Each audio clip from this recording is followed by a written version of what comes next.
नमस्कार साथियों। तो आप लोग कैसे हैं? उम्मीद करता हूँ आप लोग अच्छे होंगे और आप लोग जो है अपनी आगे की पढ़ाई बिल्कुल अच्छे ढंग से कर पा रहे होंगे। तो चलिए आज का क्लास हम लोग स्टार्ट करते हैं।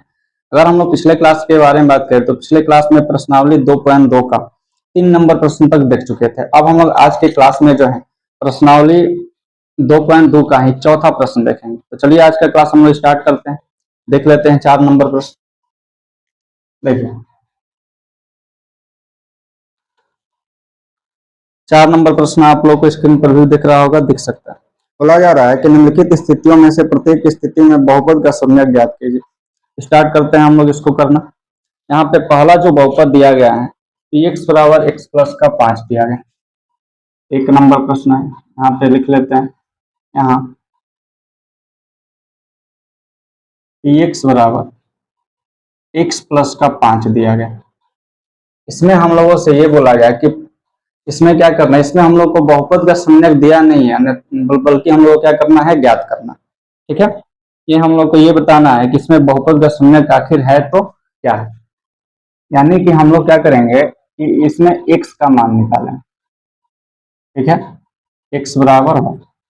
अब सवाल उठती है कि x का मान निकाल कैसे पाएंगे, क्योंकि हम लोगों से इस क्वेश्चन में ये बोला गया है कि जो इसमें दिया गया माने कि आप बहुपद का अगर कुछ निकालेंगे ना तो इसका शून्यक हो। शून्यक कहने का मतलब है कि अगर उसको इसमें रखेंगे, x के स्थान पर अगर इस बहुपद में रखेंगे तो उसका वैल्यू जो है 0 के बराबर होगा। यानी कि इसको जो है, यानी कि बहुपद जो है 0 के बराबर होगा। तो यहाँ पे रखते हैं, लिखेंगे चूंकि पी एक्स बराबर जो है 0 ये दिया गया है। ठीक है, ये मैंने बोला गया है कि जो भी हमारे पास x का वैल्यू आएगा अगर उसको इसमें रखेंगे तो शून्यक होगा इसका। यानी कि पी एक्स के बराबर क्या है जी, 0 है। अब यहाँ पे पी एक्स का हम लोग को वैल्यू दिया गया, क्या दिया गया है, तो एक्स प्लस का 5 दिया गया। रख लेंगे, बराबर में 0 है, 5 इधर प्लस में है। जब बराबर के उस तरफ जाएगा यानी कि जब आरएचएस में जाएगा तो इसका चिन्ह परिवर्तित होकर माइनस हो जाएगा। यानी कि x बराबर क्या गया, माइनस का 5। अतः करके आप लोग लिख सकते हैं x बराबर माइनस का 5। यही जो है बहुपद का क्या हो जाएगा, शून्यक हो जाएगा। आप लोग चाहे तो इसको यहाँ पे रख के जांच भी कर सकते हैं। यहाँ पे -5 रखेंगे, -5 में अगर प्लस का 5 ऐड किया जाएगा यानी कि 5 को ऐड किया जाएगा तो ये जो है 0 के बराबर हो जाएगा। तो इस प्रकार से हम लोग कर पाएंगे। अब अगला क्वेश्चन देख लेते हैं, इसका दूसरा प्रश्न। देखिए इसमें जो है हम लोग को क्वेश्चन में दिया गया है x माइनस का 5, x बराबर x माइनस का 5 है, x माइनस का 5 है। तो हम लोगों से ये पूछा गया है कि x का मान जो है क्या होगा। बिल्कुल इसी प्रकार से हम लोग हल करेंगे। ठीक है, इस प्रकार से इस क्वेश्चन को हल किए थे उसी प्रकार से इसको भी किया जाएगा। लिखेंगे चूंकि पी एक्स बराबर 0 ये जो है दिया गया है, दिया है। आगे बढ़ेंगे तो यहाँ पे हम लोग को x माइनस का 5 दिया गया बराबर में 0। x को अगर इधर छोड़ देंगे, कहें कि हम लोग को x का वैल्यू ज्ञात करना है, -5 को उधर लेके जाएंगे तो ये हो जाएगा प्लस का 5। अतः करके हम लोग लिख सकते हैं, अतः x इज इक्वल टू क्या हो जाएगा, प्लस का 5। यही जो है हमारा उत्तर हो जाएगा। अब हम इसका तीसरा क्वेश्चन देख लेते हैं। देखिए यहाँ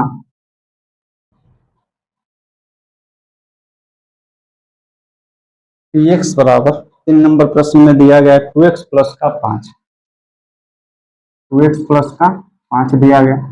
तो हम लोग को इसमें भी जो है ना x का ही वैल्यू पूछा गया, x is equal to what. हल करते हैं इसको बिल्कुल इसी प्रकार से जिस प्रकार से दोनों क्वेश्चनों को हल किए हैं, इसमें भी वही तरीका हम लोग अपनाएंगे। ठीक है, यहाँ पे लिखेंगे चूंकि P X is equal to 0 दिया है। ठीक है, यानी कि हम लोग को 2x प्लस का 5 जो है पी एक्स दिया गया बराबर में 0। x का वैल्यू निकालना है, x वाले पद को इधर रहने देते हैं, बिना x वाला पद जो है वो है 5 जो कि प्लस में है, इधर जाएगा तो माइनस में परिवर्तित हो जाएगा। इधर हम लोगों को दिख रहा है कि 2x है, 2x का होने का मतलब है इसमें जो है गुणा का संबंध है। अगर x का वैल्यू ज्ञात करना है तो इसको इधर लाना पड़ेगा, ये गुणा है तो इधर आके क्या करेगा, तो भाग करेगा, -5/2। अतः करके हम लोग लिख सकते हैं x is equal to minus का 5/2 हो गया। ये हो गया हमारा आंसर। अब हम लोग इसका 4 नंबर प्रश्न भी देख लेते हैं। यहाँ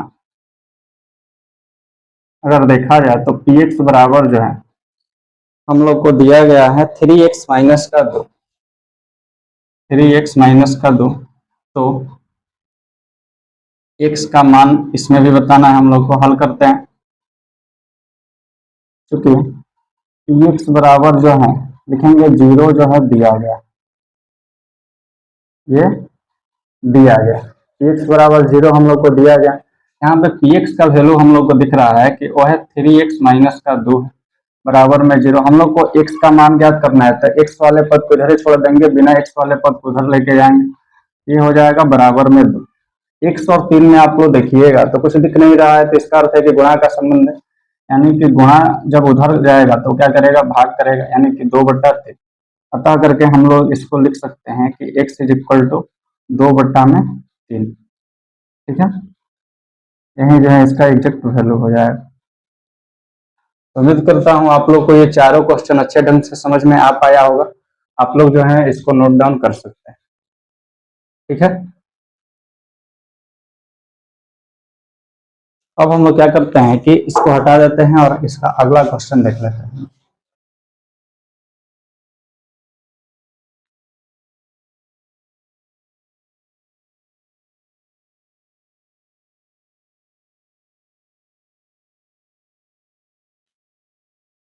देखिए,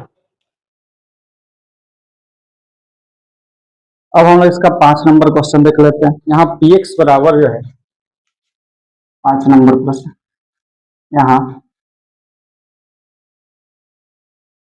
पी एक्स बराबर 3x दिया गया, तो हम लोग को x का मान बताना है। बिल्कुल वही तरीका अपनाएंगे, इसमें भी हल करेंगे और यहाँ पे लिखेंगे। चूंकि पी एक्स बराबर जो है हम लोग को 0 दिया गया, पी एक्स बराबर 0 दिया है। पी एक्स का मान यहाँ पे 3x दिया गया है, बराबर में 0 हो गया। अब यहाँ पे x का अगर 3 के साथ संबंध हम लोग देखेंगे तो यहाँ पे गुणा का संबंध दिखेगा। x को इधर रहने देते हैं, 0 के बटा में ये जो है 3 आ जाए, क्योंकि इधर गुणा में अगर 0 में किसी भी पद से गुणा करे तो इसका वैल्यू जो है गुणा करे या भाग दे तो इसका वैल्यू जो है 0 के बराबर ही हो जाता है। अतः करके हम लोग लिख सकते हैं x इज इक्वल टू 0। यही जो है हमारा आंसर हो जाएगा। अब हम इसका 6ठा प्रश्न देख लेते हैं। यहाँ करके इसमें भी हम लोग को लिखना पड़ेगा पी एक्स बराबर हम लोग को दिया गया है 6 नंबर प्रश्न में ए एक्स। ठीक है, ए एक्स, उसके बाद एक इसमें टर्म भी हम लोग को डाला गया, तो ये डाला गया है कि ए इज नॉट इक्वल टू 0। कारण ये है कि अगर यहाँ पे ए के बराबर 0 रख दे तो ये तो बहुपद बनेगा ही नहीं, इसीलिए ए के बराबर 0 नहीं होगा, ये हम लोगों से बोला गया। अब हम लोग आगे बढ़ जाते हैं और इस क्वेश्चन को हल करना स्टार्ट करते हैं। तो हम लोग को क्या निकालना है, x is equal to what. हल करते हैं बिल्कुल इसी प्रकार से लिखेंगे। चूंकि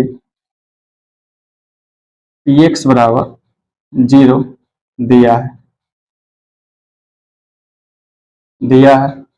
यहाँ पे पी एक्स का जो वैल्यू है वो ए एक्स है, बराबर में यहाँ पे क्या लिख लेंगे, तो हम लोग लिख लेंगे 0।